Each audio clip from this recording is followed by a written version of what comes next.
A minute of silence for truth. Bonjour, good day. Thank you for joining me. Give me a little moment to light my cigarette before we get right into it.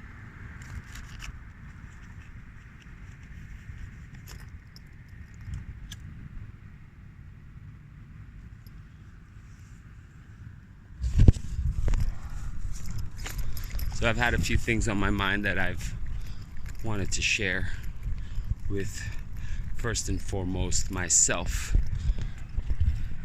You are here because you are meant to be here, my friend. When you look back on this video, documenting this moment, on this the day in the year of our rulers,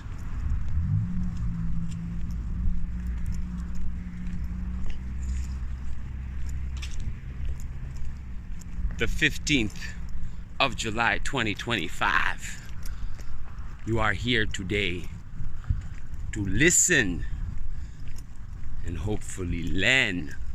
Are we going to bring Dr. Mtoto Muzungu back? I think we are going to bring Dr. Mtoto Muzungu back. Jambo, my name is Dr. Mtoto Muzungu, and I'm here to tell you a few things about a few things today.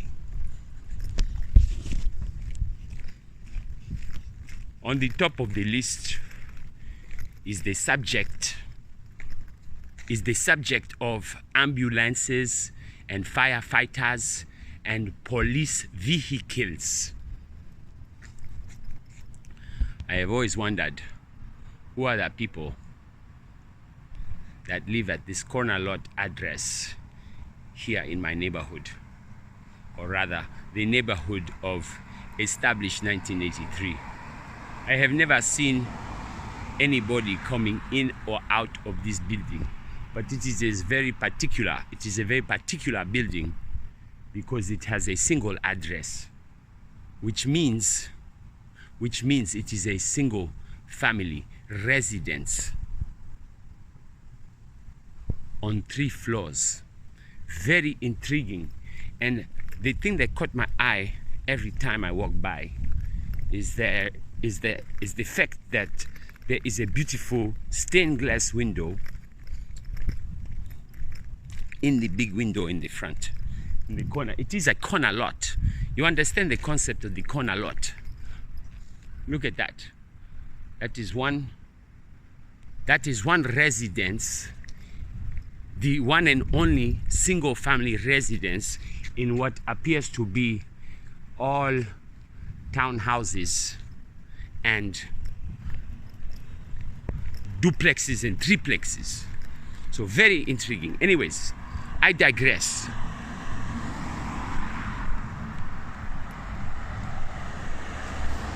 I have been observing recently, because as I get older, I get more and more sensitive to loud sounds. And as I am a walker, I walk a lot. In fact, my telephone told me today I have achieved a new goal. I have achieved a new goal in my step counter pedometer application on my phone. It told me today I have surpassed 20,000 steps. And I believe by the end of the day, when I finally put my phone to charge and said, okay, enough for today, tomorrow is another day, it told me that I had done 26,000 steps on that day. On that day, I did 26,000 steps. And since it is now, I believe 3 in the morning, there are people out and about. There are people enjoying themselves outside on their balconies. And I'm going for a walk to pick up some of my tools that I have at another residence. So bringing it back, you see, look, another residence, another building with multiple floors and multiple numbers, buzzers that you can click on to access individual apartments. No, not that building I was talking about. So going back to my point about loud noises, I walk a lot, and every once in a while, in fact more often than not, living in the downtown area of a metropolitan city,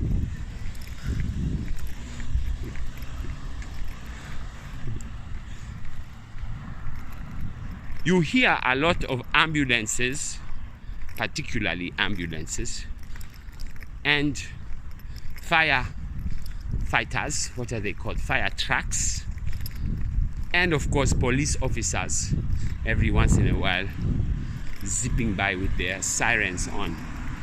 So just the other day, when this occurrence happened a total of 5 times in one afternoon, I observed the ambulances and fire trucks and police officers that zipped by with their very loud, very annoying, very obnoxious sirens. We start with the first one that caught my eye.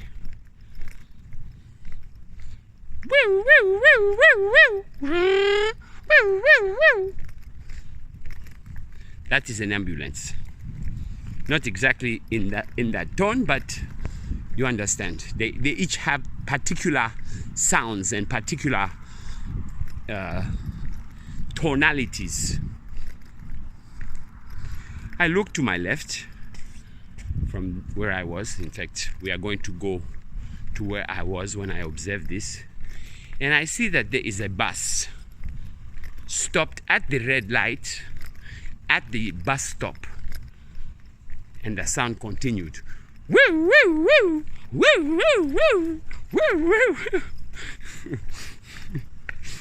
Okay, this is not a laughing matter, but sometimes in life all you can do is laugh.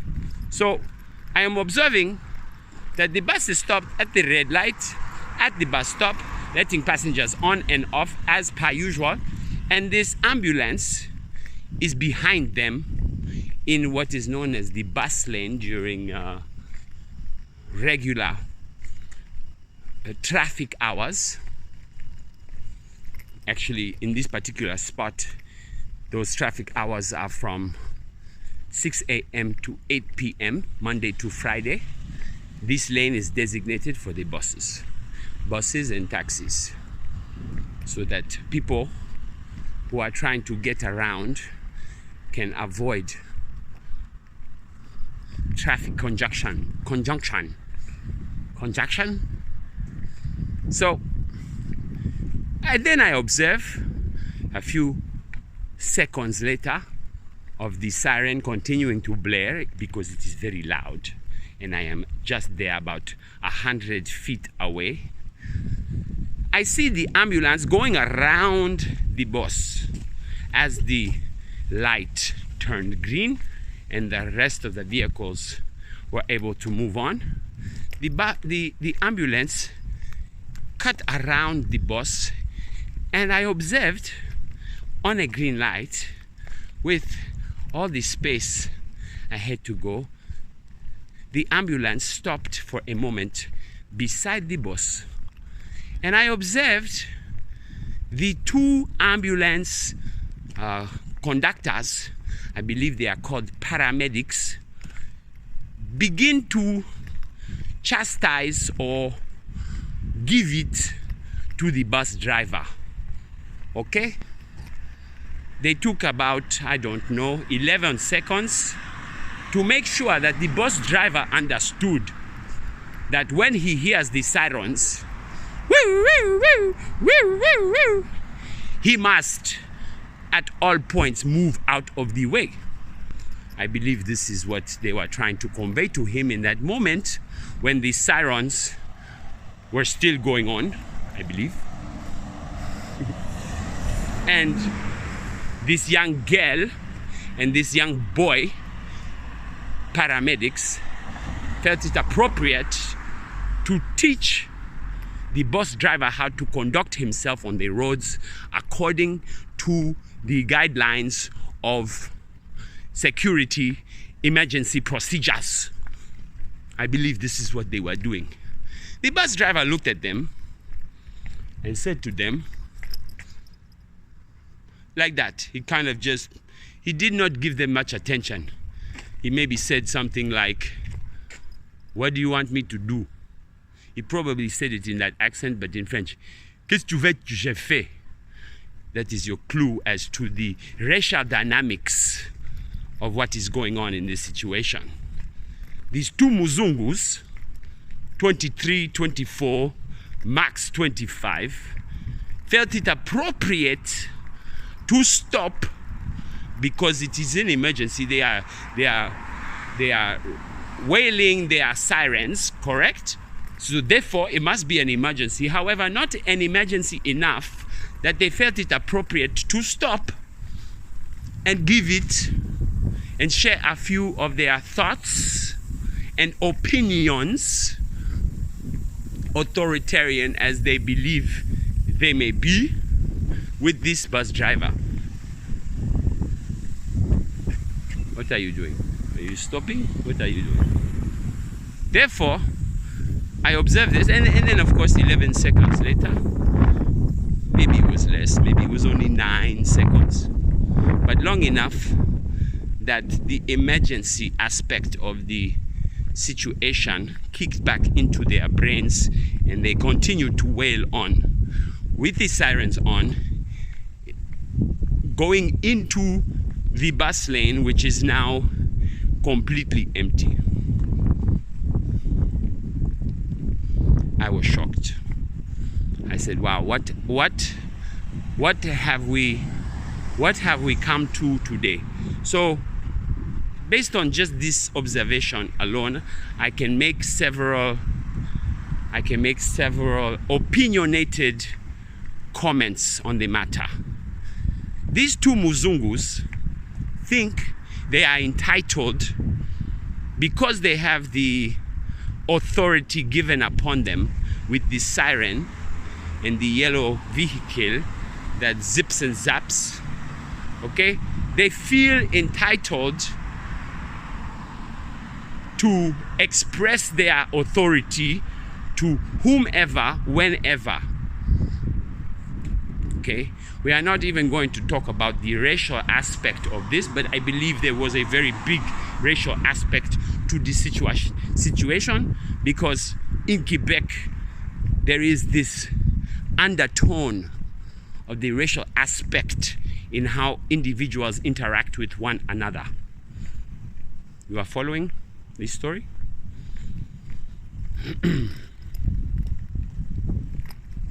So right there and then, I understood the nature of this interaction. I understood the nature of these two individual Muzungus.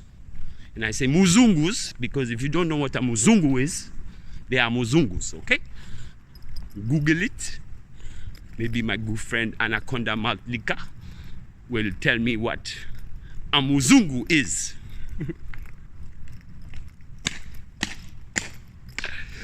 I'm going to take a seat and smoke another cigarette. You are following the story. A few minutes later, I observed the same thing on the same corner with a fire truck. However, this time, the fire truck was simply rolling in the bus lane with its sirens blaring and not a vehicle in front of it. Not a vehicle in front of it. So why are you blaring? Why are you blaring your siren? I am thinking to myself, hey, buddy, come on.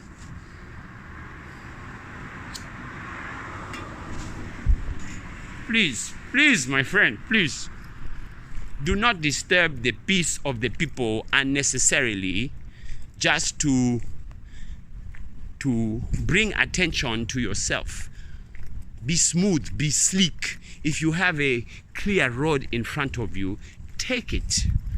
And please, for the well-being of the people in the surrounding area, turn off your siren. I observed the same thing a little later with another ambulance. Clear path. Why are you blaring your siren? And more so, this is what I find interesting. We have traffic. We have traffic. The ambulance is behind the traffic. 2 cars from the red light. And it is blaring its sirens. Where do you want the people to go? There is nowhere for them to go. Do you absolutely have to wail your siren? Can you not wait 22 seconds before the light turns green and then the vehicles in front of you have a place to go? Do they teach them this? Let's go take a look at this big pile of garbage. Do they not teach you this in Paramedic Academy? This is what I ask myself. What are they teaching these people in Paramedic Academy? They are teaching them, perhaps, along with all the life-saving skills, of course, naturally. We thank goodness for emergency vehicles that are able to zip zap in the city quickly, efficiently, efficaciously.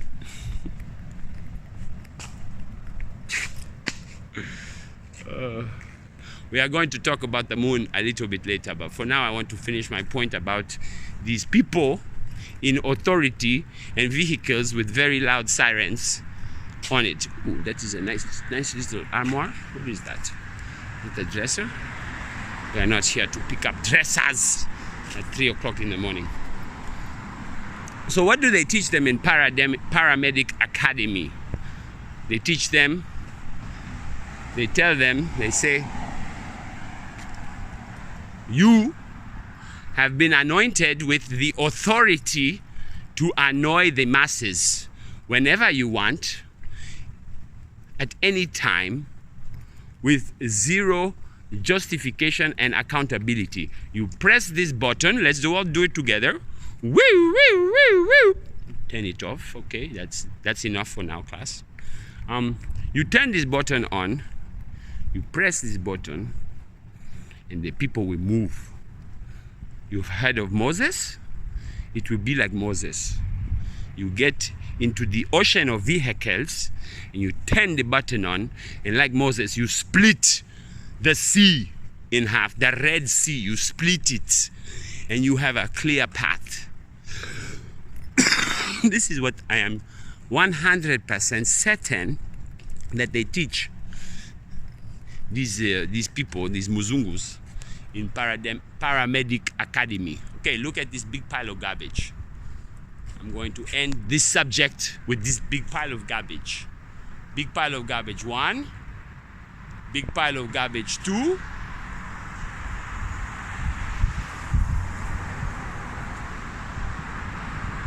big pile of garbage 3. Just kidding, not so much. Please, if you are out there and you are listening to this, you are part of the paramedic collective, firefighter collective, police department collective. If you are there, if you are out there and you are listening to this, I implore you, Dr. Mtoto Muzungu, about to check out, implores you to reconsider your behavior when you are on the streets. Be considerate of the residents and the people in the surrounding areas. Be considerate of their ears. Okay? That's it for now. I'm going to pass you back to Established 1983. Thank you once again, my friend, for having me on your show. I will continue to listen as you continue to speak.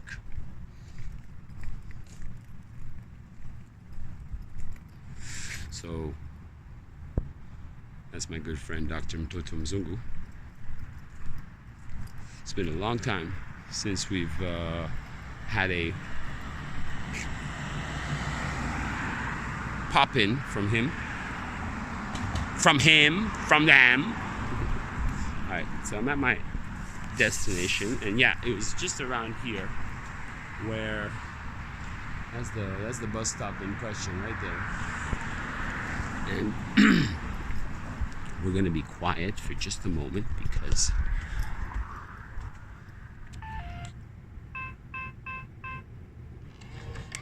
there are people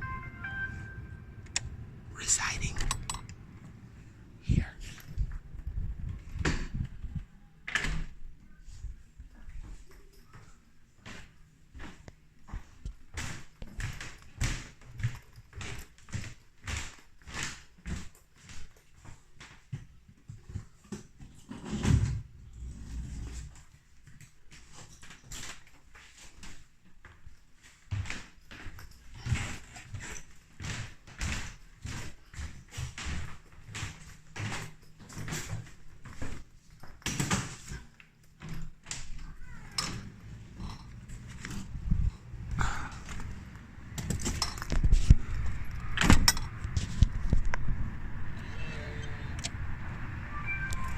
All right, so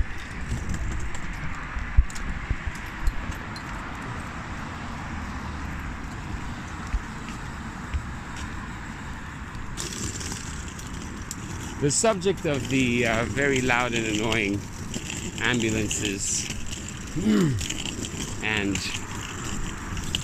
fire trucks and police vehicles zipping around, you know, has been on my mind for quite a while, and I'm happy that Dr. Mtoto Muzungu was able to share with us his thoughts on the matter, which are in line with my thoughts on the matter. Now, as I am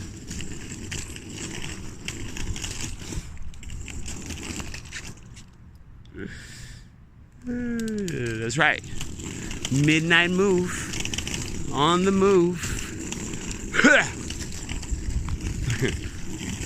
So that's one thing. We've passed that. Some other things I wanted to speak upon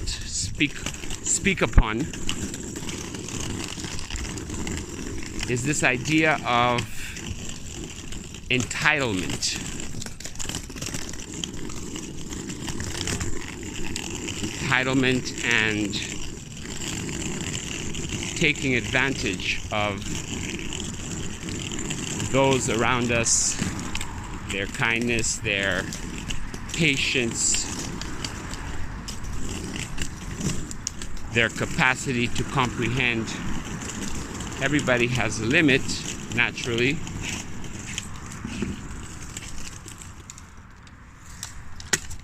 And ultimately finding out what yours is. Check out that address.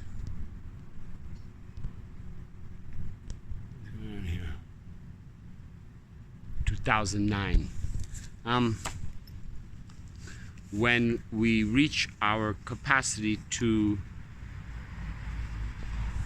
say no more, that is where we begin to ultimately liberate ourselves from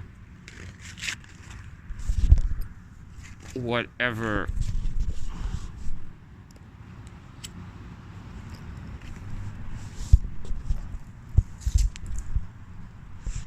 obligations we feel we are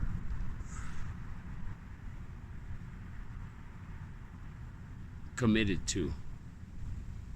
Because at a certain point one becomes disenfranchised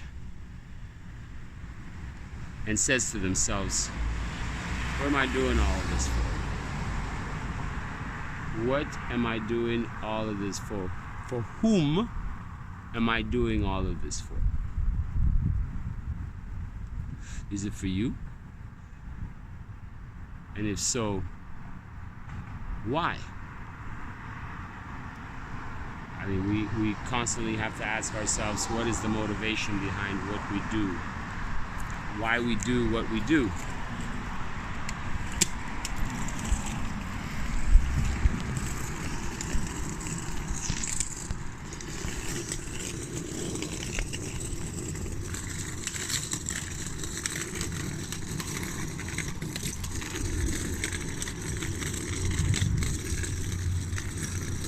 What am I doing this for? Is it to, in the case of making a living, when it comes to the J-O-B word, is it to get my paycheck at the end of every 2 weeks? Okay, that's good. After taxes, after retirement plan, after this, after that, I can deal with that. That's good. I can budget that into my daily existence, my capacity to survive. In fact, when we think about it, perhaps you've never thought about this, but we're gonna get to a park soon, and we won't have the very annoying sound of my midnight travel suitcase.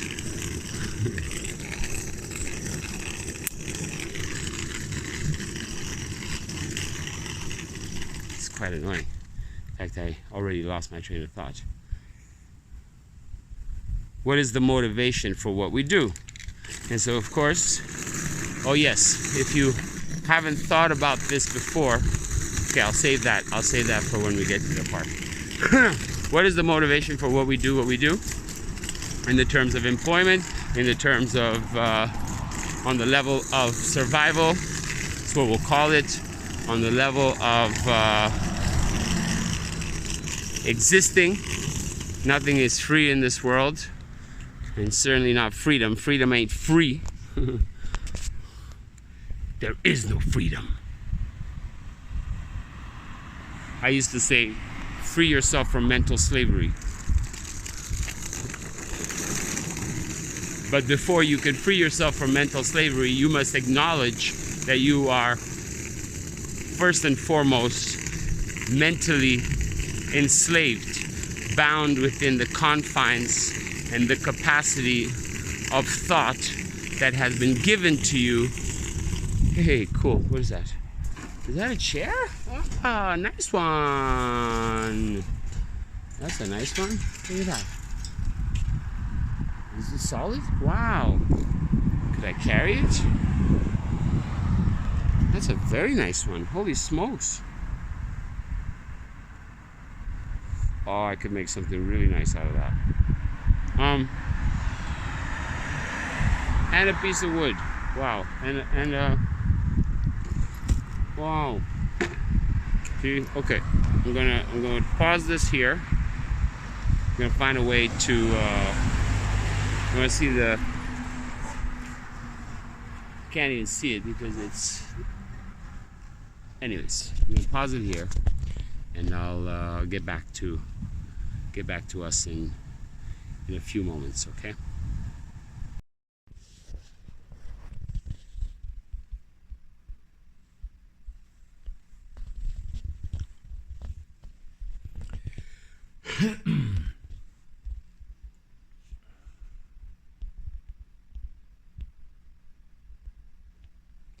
So fast forward to a few days later, here I am, finishing my thoughts on existing and why we do what we do. Obviously, as you can tell, I'm extremely fatigued. I really should not be releasing any footage of myself in this state, but you know what? When I look back on this video in 13 years, I will say, wow, look at yourself, established 1983. That's where you were 13 years ago. Femme fatale. Let's talk about the femme fatale. Can we talk about the femme fatale? Let's talk about the femme fatale. Femme fatale. Femme fatale.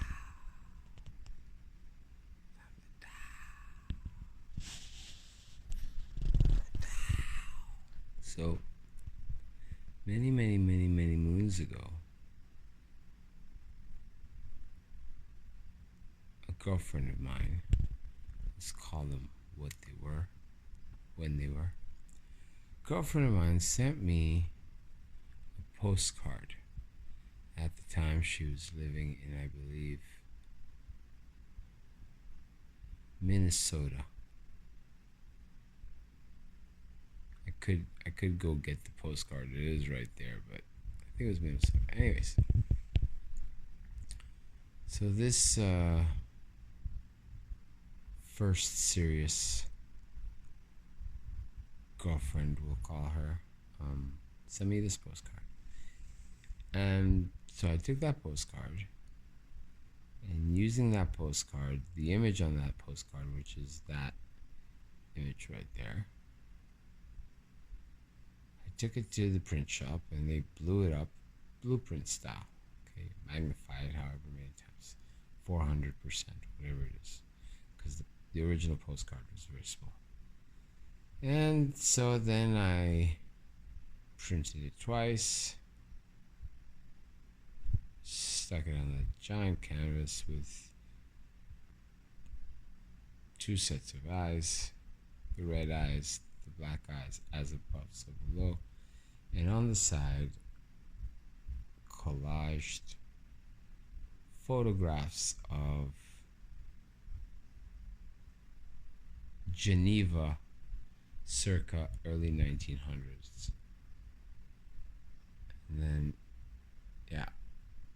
So that was one. That's the Femme Fatale de Geneva, and that artist created many, many, many renditions of this same image. This is one of two remaining in the private reserve, private collection. Right? So, let's see if I can really zoom in.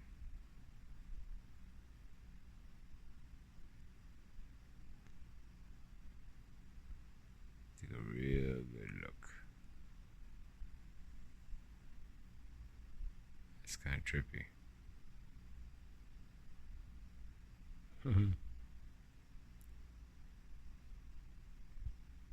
So, where was I? Okay. Just look at my mouth. Listen to the words coming out of my mouth.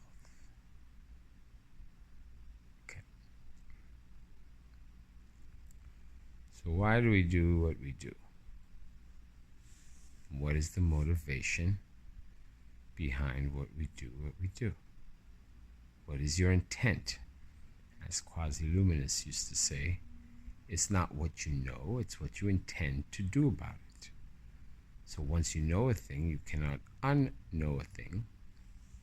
And therefore, what do you intend to do about it?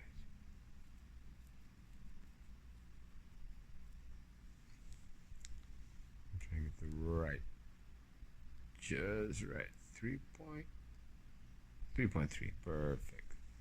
So, it's not what you know, it's what you intend to do about it. And now that you know, how will you conduct yourself henceforth and forevermore? What do they say? Learn from your mistakes. So if there's no repercussions of the experience, if there's no negative repercussion of the experience, do you really learn from your mistakes, or is it by trying your best and realizing at a certain point, okay, let's mix it up? Now, I've been observing humanity around me for many, many years, and ever since I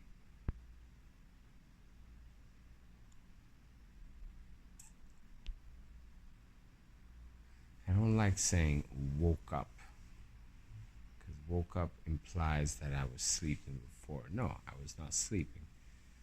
Better way of putting it is, ever since I tuned in to the frequency that is there but unseen, and that the majority of people have not only never considered, have no idea that it even exists. One by one, I discovered things. People would get upset. They would say, "Well, you think you know everything?"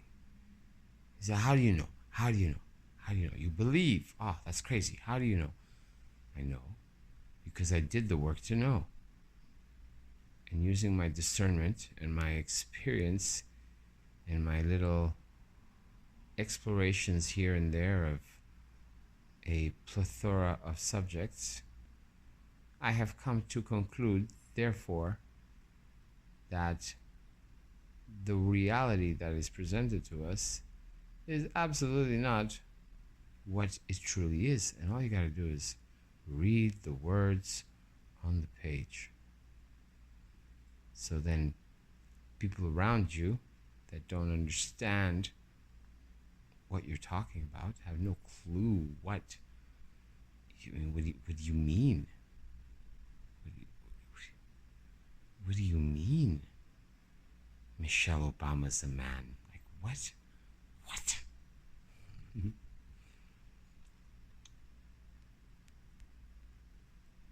That's completely absurd. Or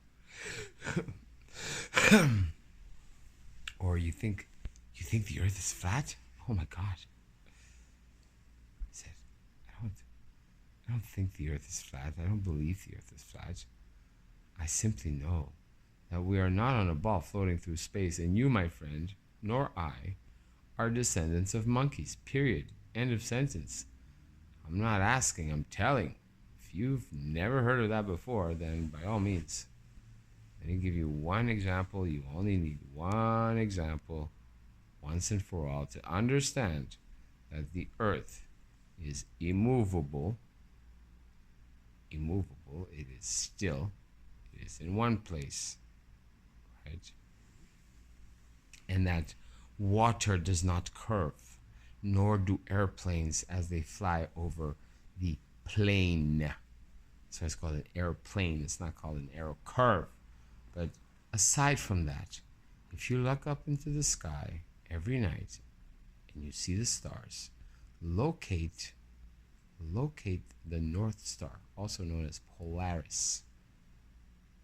Once you locate this star, you will grab your camera and take a picture every minute, one picture, with the North Star in the center, okay, of your frame.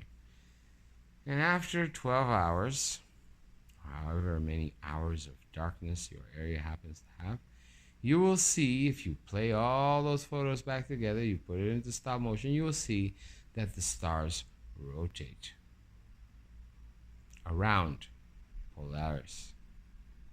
Now, you will, if you do this tomorrow, you will see the same thing. The day after, the same thing. If you did this 100 years ago, people saw the same thing in thousands of years. So forever, since ever, this remains the same. Now, explain to me, my friend, how. If we are spinning at 1,000 miles per hour this way, at an angle, excuse me, while spinning 66,000 miles per hour around the sun, while the sun and everything else that is spinning around with it is shooting through space infinitely.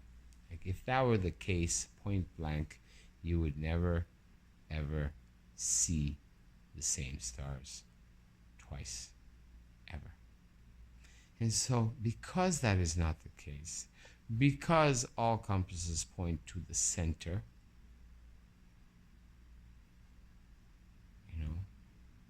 everything that is, was, or ever shall be cometh from the center. What is the center?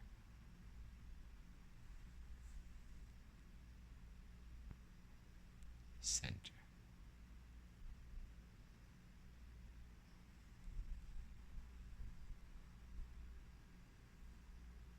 The center. Right here. This is the center where it all begins. Thought, emotion, action. The Holy Trinity, the holiest of holies. First you think it, then you process it with your emotions, and then you act upon it. Now that you know what you know, what do you plan? What do you intend to do about it? That's all that matters. So I'll give you an example.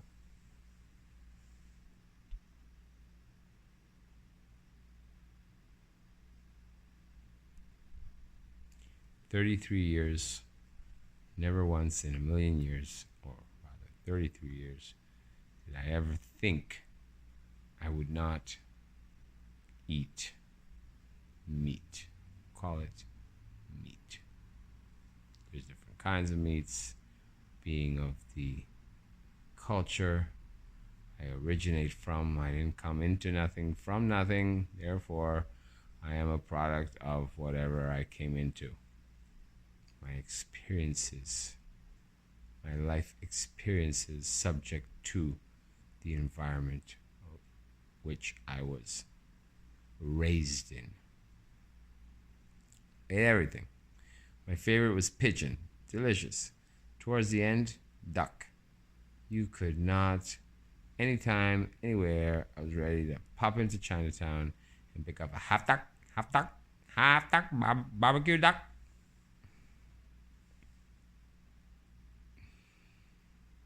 Delicious. Lamb with salt and lemon. Delicious.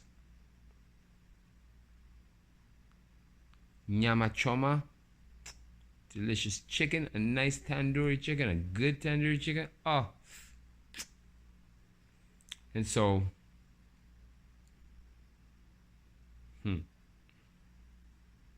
I remember once listening to a interview on CBC where the subject was, plant-based diet versus a carnivore diet, and the amount of resources it takes to produce a pound of flesh versus a pound of grain or a pound of vegetables, what have you, is astronomical, right? And that, for the sake of the planets, people should consider becoming vegetarian. So, toot switch, that touched me, that moved me. I said, you know what, and so I stopped. 3 weeks later, I'd gone to the Portuguese store, and for my family, I picked up some Portuguese chorizo sausage. And that evening, while I was preparing dinner and processing the cooking, frying up the chorizo, it was just so good. It smelled so lovely. I said, come on. Okay. And there went out went the vegetarianism real quick. 3 weeks, maybe 2, I don't know. But again, the motivation was there. Fast forward a few weeks or months later, I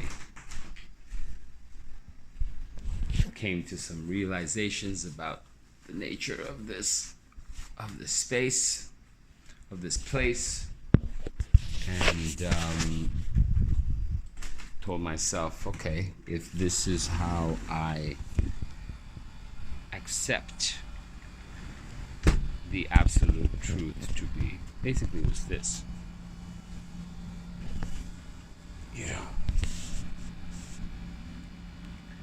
There's the law of the land and the law of the sea. The law of the sea is also called Maritime Admiralty Law, which is the law of the pirates, contract law. As it turns out, all the laws in this Earth, as we know, it's all one system.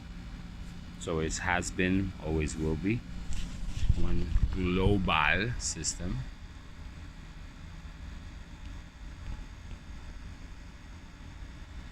They all operate under maritime admiralty law, whether on land or at sea.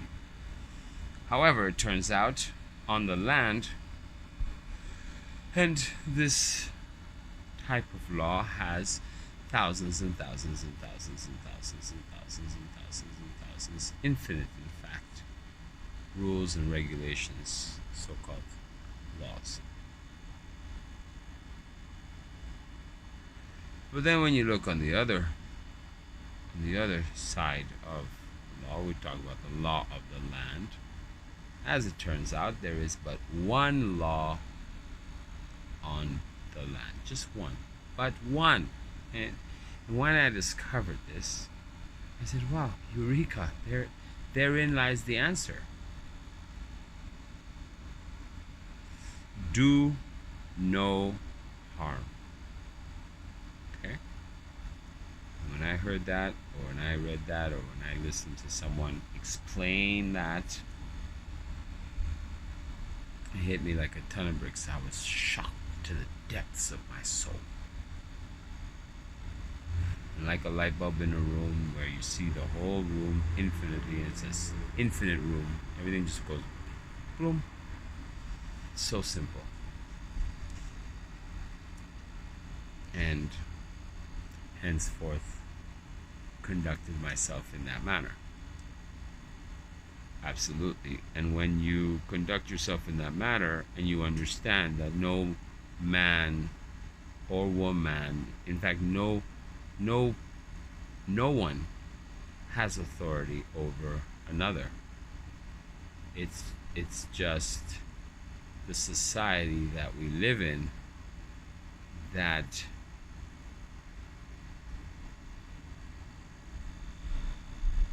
makes its members believe that one has authority over the other. But if you conduct yourself in this law, by this code of conduct, absolute, then no man has authority over other, because I will not do you harm. You know? Period. And that ties into being a sovereign, that ties into I am the living man. Fascinating stuff. Now, you're going to take that far and say, I will not participate. I mean, that's the other thing. So there was that, do no harm, and then there was, okay, if I conduct myself by this code of conduct, always, in every aspect, in whatever domain of life, always, with this principle, with the aim. I mean, nobody's perfect. Sometimes we do things that perhaps could be considered harmful or painful or damaging to another, but we can always correct, and that's where behavioral correction comes into the picture, comes into play.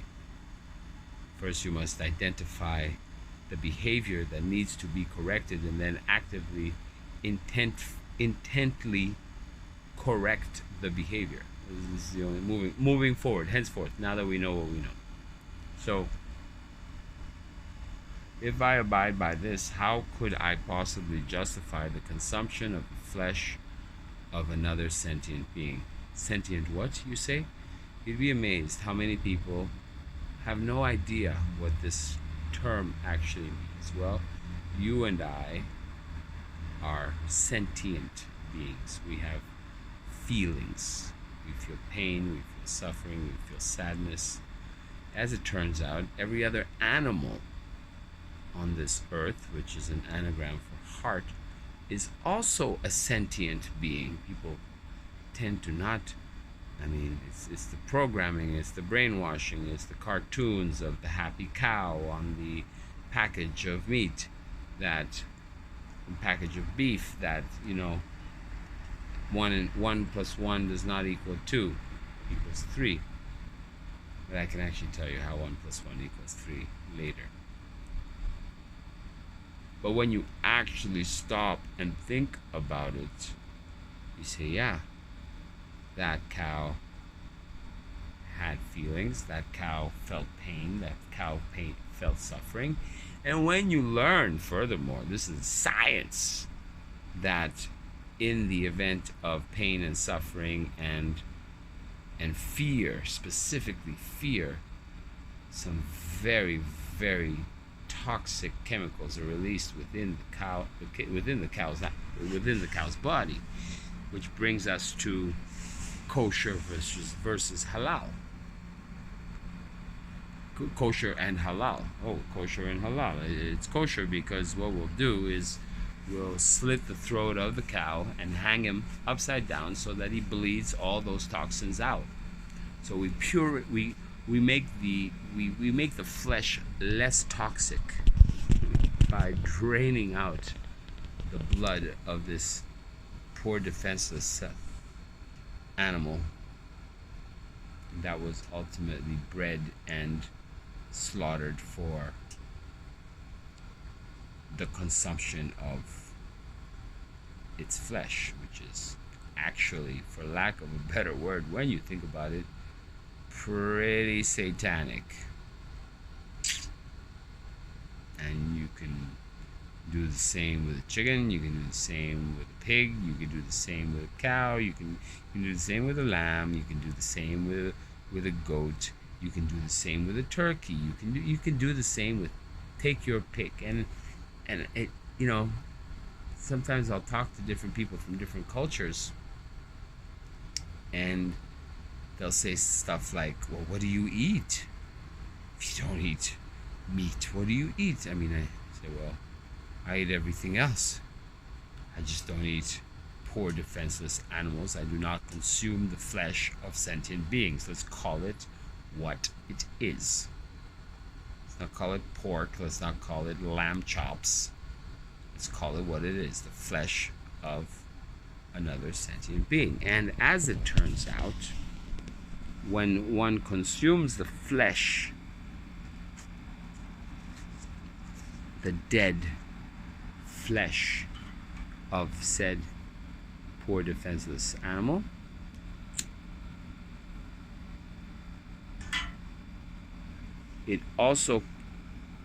one also consumes their pain, their suffering, all of that. Mind blow. So, okay, therefore, I must cease and desist immediately without any doubt,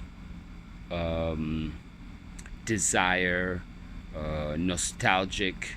I mean, it's like instantly. I mean, you finally understand the problem, the mathematical problem. It took you 33 years to figure it out. Now you got the answer. The answer is, hello, McFly. That's not for you. Not only is that not for you, it's not for anybody. However, this is where it gets complicated, because in the beginning I would try to explain this to people and they would listen and be like, oh, okay. Or some people would say, well, but you eat fish, right? And I would say, well, is a fish an animal? Yeah, but it's not sentient. I was like, it isn't? Okay, all right. You ever had fish in an aquarium?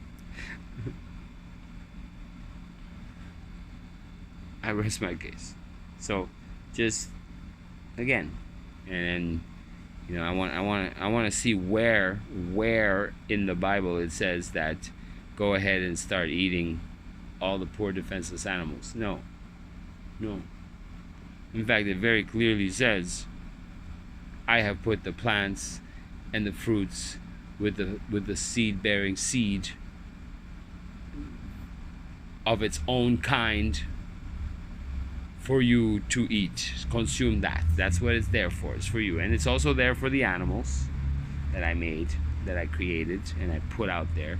And I give you dominion over said place called earth. Because we made you in our image. Yes. Let us Make man in our image. What? Say what? What did you say? What do you mean us? What do you mean our? We're not gonna go there. But yeah, so simple. And in the 8 years that I have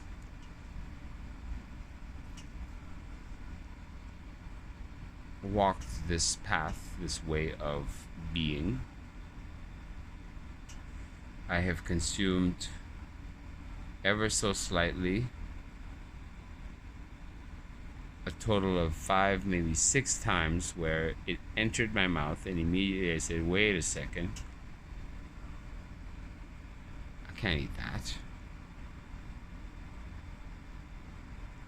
And every time it makes me sick. The last time it happened, it was a slice of vegetarian pizza, and I look at the pizza after having taken a few bites and I'm like, why is there a piece of beef on my pizza?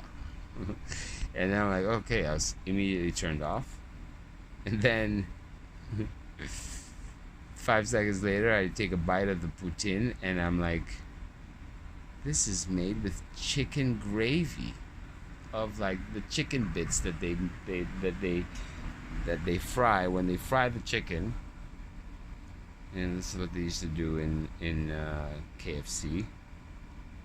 This is how they make their gravy in KFC. All the little bits of fat and chicken grease and everything that falls into that's left in the fryer when they, when they take all that and they put it in with the sauce, and they, and that's your gravy. And I'm just like, I felt sick. I felt sick for like an hour after 2 bites or 1 bite that I took. I was like, this tastes very, very fishy.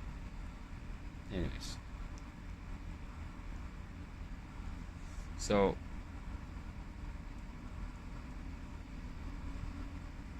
recently a friend of mine corrected me when I said, I'm going to do better. She said, no, established 1983. You shouldn't do better. You should just be better. In every sense of the word, be better. Be a better human. Be a better father. Be a better lover. Be a better builder. Be a better son. Be a better friend. Be a better business partner. Just be better. Stop trying to do. Just be. So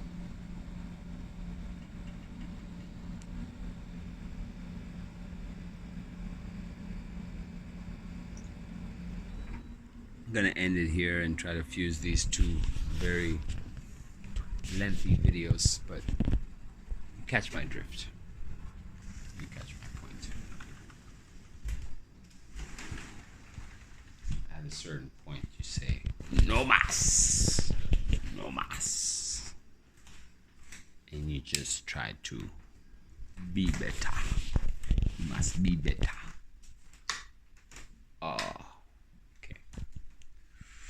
So on that note, in that tone, I wish you a wonderful evening.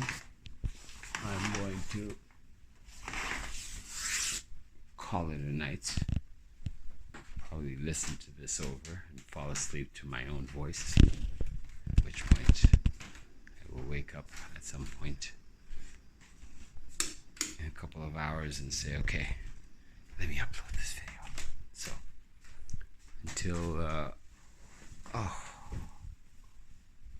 until next time, from everyone here at Established 1983, we wish you a good evening.